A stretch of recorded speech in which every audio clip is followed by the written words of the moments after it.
नमस्कार, जय हिंद साथियों। आज के इस वीडियो में हम बात करेंगे सरकार की उस महती योजना के बारे में जिसका नाम है विद्यार्थी संबल योजना।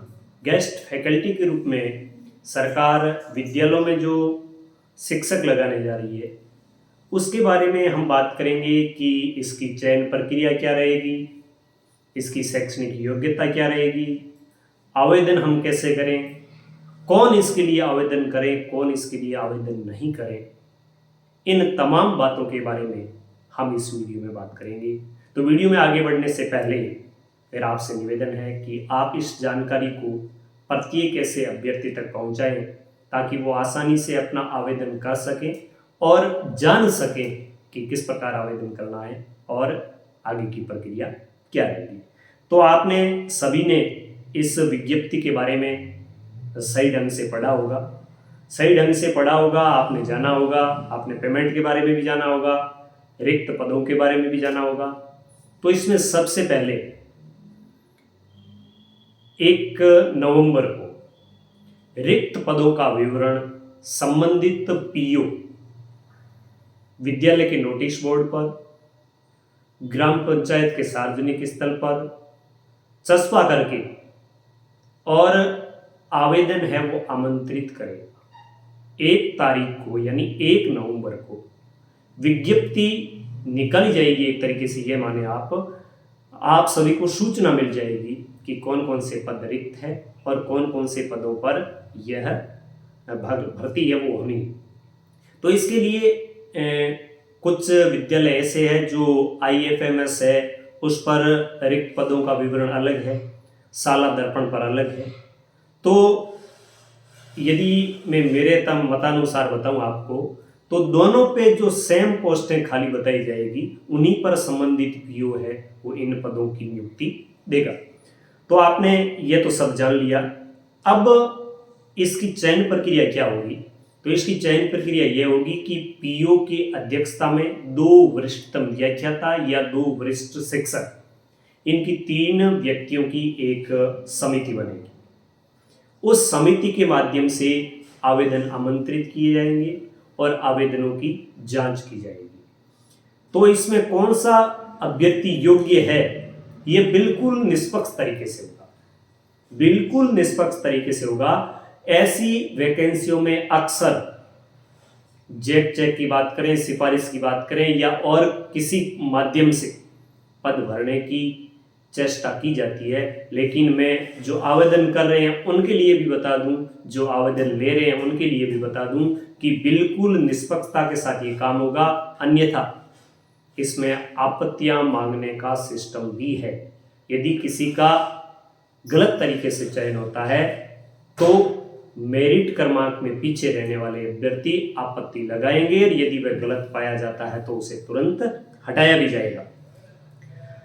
अब इसमें है कि आवेदन पत्र होंगे, जिस सब्जेक्ट के लिए आप आवेदन कर रहे हैं उसकी अलग अलग सूची बनेगी। जैसे हिंदी लेक्चरर के लिए आप कर रहे हैं तो हिंदी लेक्चरर के लिए कितने आवेदन आए, आप इतिहास के लिए कर रहे हैं तो इतिहास के लिए कितने आवेदन आए।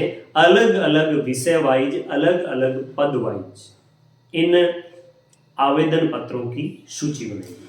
ठीक है। और आवेदन पत्रों की सूची बनाने के बाद उसका आगे का काम क्या होगा कि पीओ क्या काम करेगा? सबसे पहले वह विज्ञप्ति निकालेगा और उसके बाद आवेदन आमंत्रित करेगा। आवेदन आमंत्रित करने के बाद मूल दस्तावेजों की जांच की जाएगी। ध्यान दें, मूल दस्तावेज आपके सभी डॉक्यूमेंट है वो आप पूर्ण तरीके से तैयार रखें, अन्यथा इसमें पीओ को यह अधिकार है कि किसी डॉक्यूमेंट के अभाव में वह आपका आवेदन निरस्त कर सकता है। इसके बाद गेस्ट फैकल्टी के रूप में काम करने के लिए आपको एक शपथ पत्र भी देना होगा। आप शपथ पत्र देंगे कि मैं अमुक पद के लिए कार्य करने का इच्छुक हूं और मैं ये कार्य करना चाहता हूं। अब गेस्ट फैकल्टी के रूप में यदि आप लगते हैं तो उसकी संपूर्ण मॉनिटरिंग आपका नियुक्ति अधिकारी और आपकी देखरेख करने वाला अधिकारी, आपको नियुक्ति देने वाला और आपको नियुक्ति से बर्खास्त करने वाला अधिकारी पीओ ही होगा। यदि आप किसी दुराचरण या समय की अनियमितता या कार्य के प्रति आपकी लापरवाही पाई जाती है तो बिना किसी सूचना के पीओ आपको कार्य मुक्त कर सकता है।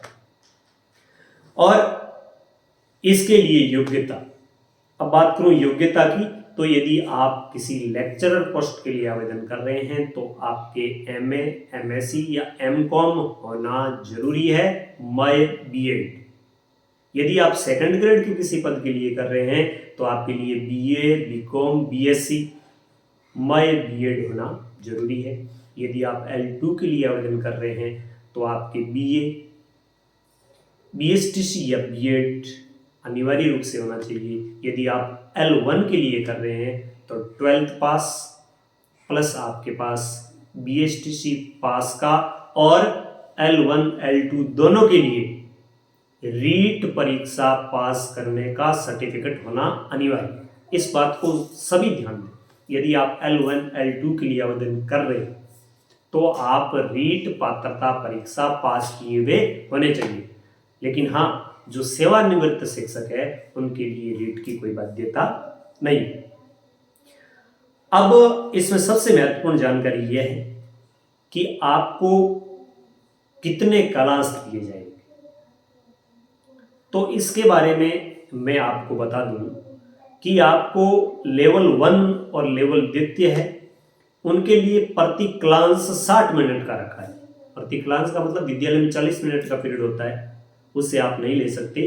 प्रति क्लास 60 मिनट, और 60 मिनट के रुपए 300 है, और अधिकतम 21,000 है। तो ये आप मान के चलें कि आपको विद्यालय में 8 क्लास लेने ही पड़ेंगे, क्योंकि शिक्षकों की कमी के कारण ये पोस्टें भरी जा रही है, और जहाँ कमी है वहाँ 8 पीरियड आपको लेने पड़ेंगे, चाहे वह वरिष्ठ व्याख्यात अध्यापक है, चाहे वह लेक्चरर है, या L1, L2 का है, आपको 8 पीरियड वहाँ पर लेने पड़ेंगे। इसके बाद यदि हम बात करें कि इसमें योग्यता के बारे में अपनी बात हो गई, वेतनमान के बारे में बात हो गई। अब बात होती है कि कौन आवेदन करे, कौन आवेदन नहीं करे।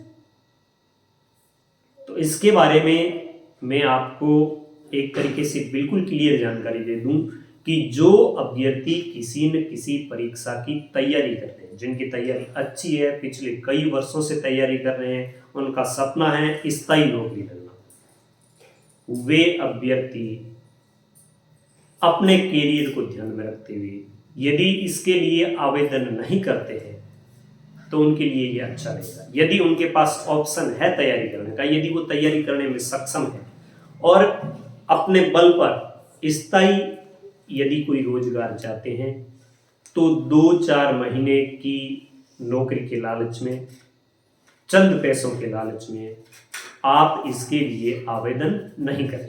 लेकिन हाँ, जो आर्थिक रूप से सक्षम नहीं है, जो ये समझते हैं कि हम तो ये तैयारी करते करते साथ में तैयारी कर लेंगे, तो उनके लिए बहुत ही अच्छा ये मौका है कि उनको 25,000 30,000 रुपये मिल रहे हैं। वो विद्यालय में 8 क्लास भी ले, अपने विषय की तैयारी भी करें, और एक सही ढंग से धनार्जन करते हुए अपनी है वो पढ़ाई को आगे जारी रख सकते हैं। तो वो आवेदन कर सकते हैं। अब कौन आवेदन और नहीं करे? जो अपात्र है, अनैतिक तरीके से आप कभी भी आवेदन नहीं करें। अपनी योग्यता है उसके बल पर ही आवेदन करें। किसी भी तथ्य को आप छुपाएं नहीं, क्योंकि यदि आप तथ्य को छुपाते हैं तो इसके लिए आपत्ति लगेगी, और आपत्ति में यदि आप गलत पाए जाते हैं तो आपको उस पद से हटाया भी जाएगा। तो किसी प्रकार की जानकारी आप छिपाएं नहीं, और बिना किसी अधूरे कागजात के आप मूल दस्तावेज जांच कराने जाए नहीं, क्योंकि यदि दस्तावेज में कमी पाई जाती है तो आपका चयन नहीं होगा, और किसी प्रकार की सिफारिश को लेकर आप चयन करने के लिए नहीं जाए। अब तीसरी बात और बताऊं कि इसके लिए कौन आवेदन नहीं करे। तो मैंने आपको पहले बताया कि जिनके पास समय की कमी है, जो 8 पीरियड लेने में सक्षम नहीं है, जो ये चाहते हैं कि हम हमारे स्थायी रोजगार के लिए 4 घंटे की पढ़ाई भी करना चाहते हैं, तो विद्यालय समय के दौरान आपको किसी प्रकार का अतिरिक्त समय नहीं मिलेगा।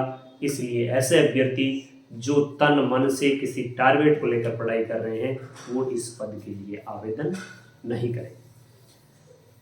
अब कुछ बातें और है जो आपके लिए जानना जरूरी है, वो भी मैं आपको बता दूं कि इसके लिए जो चयन की प्रक्रिया होगी, यदि आप लेक्चरर पोस्ट के लिए आवेदन कर रहे हैं तो आपके अंकों का जो वेटेज जोड़ा जाएगा वो किस प्रकार जोड़ा जाएगा, ये एक दुविधा है सबके लिए जो समझ नहीं पा रहे। विज्ञप्ति पढ़ी होगी आपने लेकिन सही ढंग से आपने उसको समझा नहीं होगा।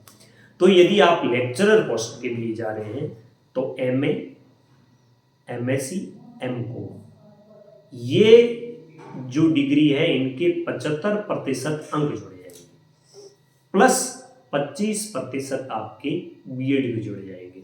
तो इसमें किसी प्रकार के आप भ्रम में नहीं रहें कि कौन से अंक जोड़े जाएंगे कौन से अंक नहीं जोड़े जाएंगे। और यदि आप वरिष्ठ अध्यापक के लिए यानी द्वितीय श्रेणी शिक्षक सेकंड ग्रेड के लिए आवेदन कर रहे हैं तो 75% अंक आपके बीए, बीएससी और बीकॉम कोई भी डिग्री आपने इनमें से की है तो 75% प्लस 25% आपके बीएड के अंक जोड़े जाएंगे। इसके आधार पर मेरिट बढ़ेंगे। यदि आप L2 के लिए कर रहे हैं तो आपके 75% अंक बीए, बीएससी और बीकॉम के होंगे प्लस 25% अंक आपके बीएड के होंगे। और यदि आप अध्यापक लेवल 1 के लिए आवेदन कर रहे हैं तो 75% सीनियर सेकेंडरी के होंगे। ध्यान दें इसमें सेकेंडरी भी शामिल नहीं है, सीनियर सेकेंडरी प्लस 25% अंक है वो डीएलएड यानी डीएसटीसी के शामिल होंगे। तो इसके आधार पर आपका जो सिलेक्शन है वो होगा और वरीयता का निर्धारण होगा। अब इन पदों के लिए जो राजस्थान सेवा नियम है, आरएसआर रूल्स है, वो वही रहेंगे जो एक सरकारी कर्मचारी के लिए रहते हैं। लेक्चरर के लिए कौन से हैं, सेकंड ग्रेड के लिए कौन से हैं, L1, L2 के लिए कौन से हैं, तो वो ही रहेंगे। और हाँ, इसके दौरान आपसे केवल और केवल शैक्षणिक कार्य ही करवाया जाएगा। विद्यालय के प्रशासनिक कार्यों में आपकी किसी प्रकार की कोई भूमिका नहीं होगी। जाते जाते एक बात और बता दूं कि इसके लिए सर्वे सर्वा है वो पीओ ही होगा। यदि आप विद्यालय आने में देरी करते हैं, यदि विद्यालय में शिक्षण आपका व्यवस्था के अनुकूल नहीं है, आप किसी प्रकार की लापरवाही बरतते हैं, आपका रवैया ठीक नहीं है, तो संबंधित पीओ आपको पद से हटा भी सकता है। और एक बात ध्यान और दें, क्यों नहीं करें इसके लिए आवेदन? इसके लिए आवेदन इसमें दो बातें लिखी है कि जब स्थायी भर्ती से जिस पद के लिए आप आवेदन कर रहे हैं, यदि वह स्थायी भर्ती से पद भरा जाता है तो आपकी सेवा समाप्त समझी जाएगी।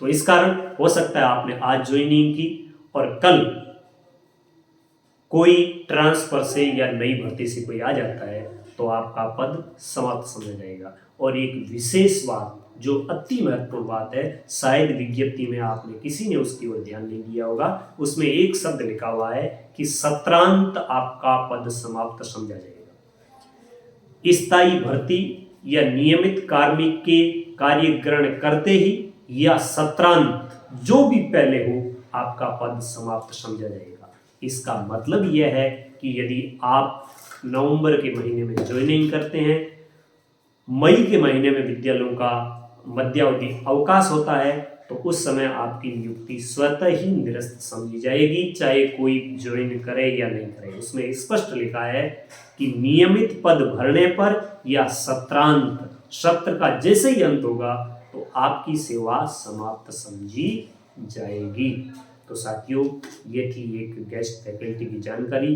कैसी लगी जानकारी कमेंट बॉक्स में अपनी राय दें, और कुछ जानना चाह रहे हैं तो भी कमेंट बॉक्स में आप अपना प्रश्न दें और अधिक से अधिक साथियों तक ये जानकारी पहुंचाएं ताकि उनको भी इसका लाभ मिल सके, उनके डाउट है वो क्लियर हो सके और वो सही ढंग से आवेदन कर सकें, वो ये सोच सकें कि हम आवेदन करें या नहीं करें।